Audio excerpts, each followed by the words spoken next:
Washington, D.C. is a city of monuments. It is a place of power. We see the great white dome of the Capitol. We see the tall, piercing needle of the Washington Monument. We see the solemn figure of Abraham Lincoln, seated in his marble temple.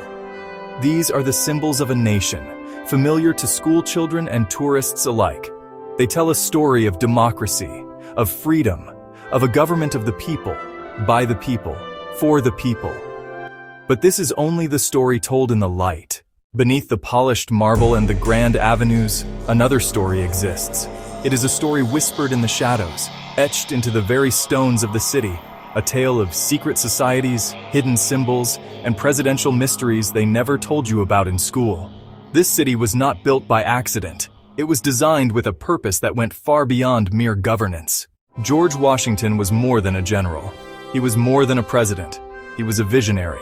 He dreamed of a great federal city, a capital that would rival the grandest cities of Europe. In 1791, he was given the authority by Congress to choose the location for this new capital. He selected a 10-mile square of land carved from Maryland and Virginia, a swampy, undeveloped patch along the Potomac River. He hired a French engineer named Pierre-Charles L'Enfant to draft the master plan. His plan was audacious. It was a Baroque design, meant to impress and inspire awe. The task of completing the survey fell to Andrew Ellicott and his assistant, a free African-American astronomer and mathematician named Benjamin Banneker. Using his expert knowledge of the stars, he helped to recreate L'Enfant's complex plans from memory after the engineer departed, ensuring the vision for the capital would endure. The design of Washington, D.C. is more than just a grid of streets. It is a complex web of symbols, a geometric puzzle laid out over miles of land. When you look at a map of the city, strange patterns begin to emerge. One of the most intriguing patterns is the pentagram, a five-pointed star, often associated with various mystical and esoteric traditions. If you draw lines connecting locations like DuPont Circle, Logan Circle, Washington Circle, Mount Vernon Square, and the White House, an inverted pentagram appears to be embedded in the street plan of the city. Another powerful symbol is the Masonic square and compass, the emblem of the Freemasons. A line drawn from the Capitol to the Lincoln Memorial forms one leg of a giant square. Another line from the White House to the Jefferson Memorial forms the other. The secrets of Washington, D.C. are not only in its street plan, they are carved into the very stones of its most famous buildings.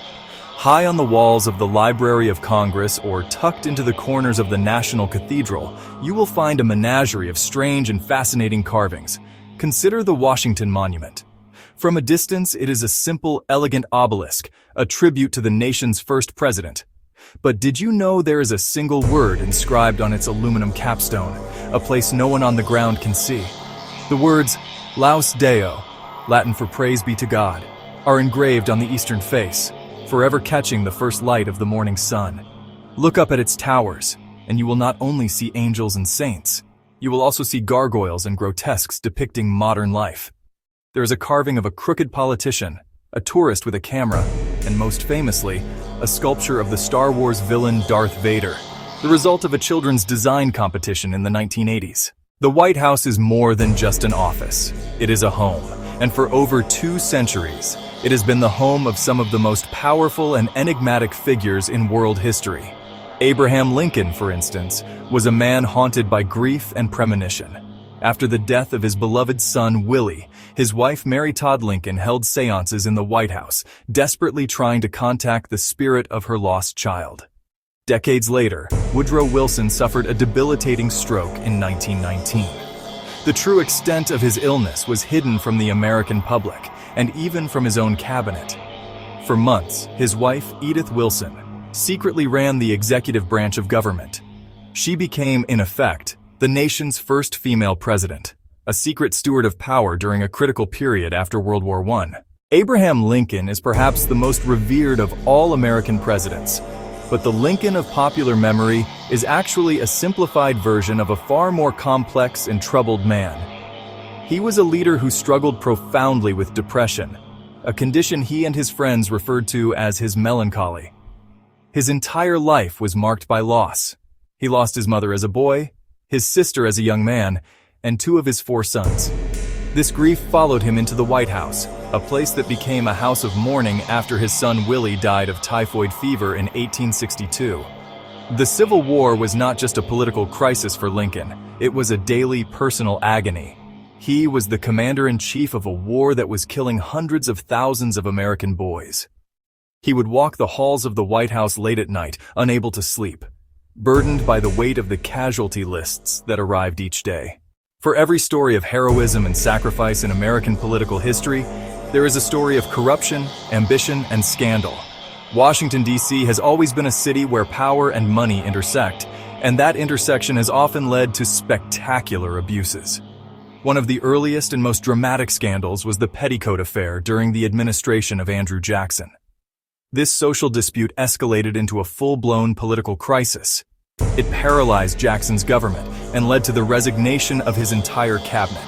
The Gilded Age in the late 19th century was a period of unprecedented industrial growth and equally unprecedented political corruption.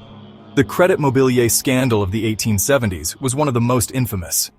In the 20th century, the Teapot Dome scandal rocked the administration of Warren G. Harding. The Secretary of the Interior, Albert Fall, became the first cabinet member in American history to be sent to prison for crimes committed while in office. The age of secrets in Washington is not over. While the city's foundational mysteries are etched in stone and parchment, new questions and hidden histories are created with every administration. The modern presidency, with its immense security apparatus and the constant glare of the 24-hour news cycle, generates its own unique brand of secrets. Consider Richard Nixon. The Watergate scandal is the most famous presidential scandal in history, a story of a break-in, a cover-up, and a president's resignation. But what about the famous 18.5-minute gap on the White House tapes?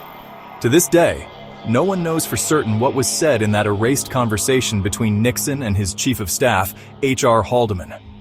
The presidency of Ronald Reagan was marked by the Iran-Contra affair, a complex secret operation that remains controversial.